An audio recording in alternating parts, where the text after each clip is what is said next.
I'm Zim, and you're listening to the Helpful Photographer Podcast in collaboration with Boundless Photo Safari. To register for a safari, please visit boundlessphotosafari.com.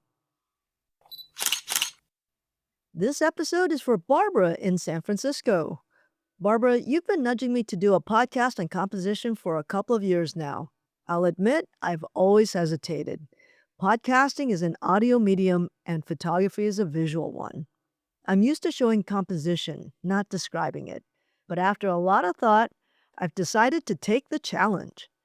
This is the first of a 4-part series on composition. Today, we're talking about the rules, and more importantly, why you shouldn't rely on them. And where do all photographers seem to start? The rule of thirds. To be clear, it's a starting line, not a finish line. When I'm leading a photo safari here in New York City, I always start with the rule of thirds.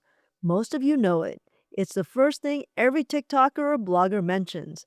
And if you're unfamiliar, please Google it. But when I think back on my time at Art Center College of Design, something really stands out. We talked about composition constantly, yet I don't recall a single professor ever teaching the rule of thirds. Why? Because although it's a useful tool, it's not the end-all be-all of art. Its real value is simply getting beginners out of the habit of bullseyeing everything, placing every subject dead center without a second thought. It's a training wheel. It helps you think about balance, but it's just a starting point. It shouldn't be the only goal. The problem starts when photographers follow rules mechanically instead of looking at the whole image. And if you do that, it just becomes painting by numbers. Okay, let's look at 3 other classic rules that often go wrong. The first is leading lines.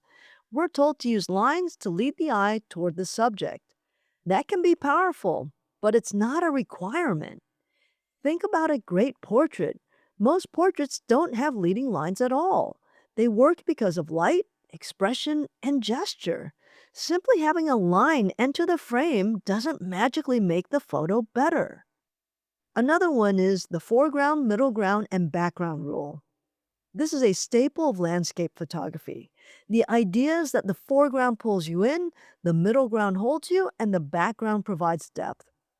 I recently judged a camera club competition, and I could tell everyone had been told to follow this rule. The result? A lot of cluttered images. There were random rocks and bushes in the foreground that clearly didn't belong. You could almost see the photographer thinking, I need a foreground element, so I'll just throw this rock in there. But if the rock doesn't have a reason to be there, the viewer's eye just trips over it. It becomes a visual speed bump that stops them from ever reaching the main subject.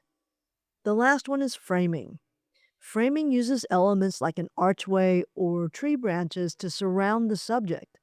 When it works, it's fantastic. But I often see subjects sitting at the edge of the frame that don't actually frame anything. They're just distractions partially blocking the view. A frame should be intentional. If it doesn't direct the eye inward, it's just clutter. One way you can make a frame work is to make sure that the framing element, like a tunnel of trees, an arch, or a doorway, is visually very close to the main subject.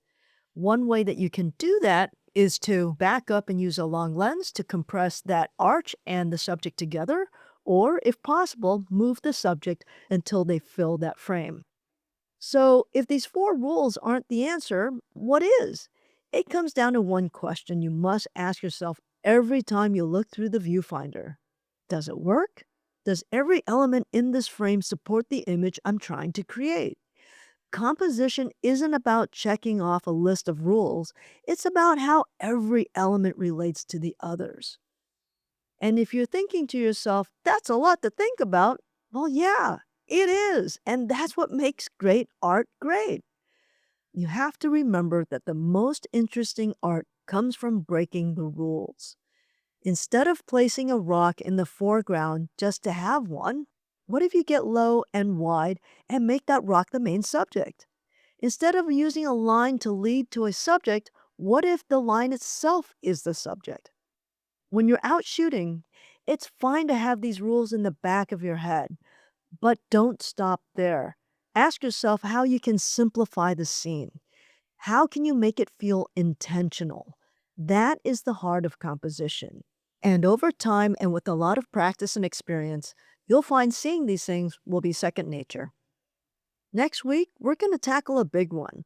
We're going to talk about something photographers are often told to avoid, putting your subject right in the center of the frame. And we'll talk about why the center can actually be one of the most powerful places in photography. Thanks for listening. I hope that was helpful. Until next time, keep on shooting.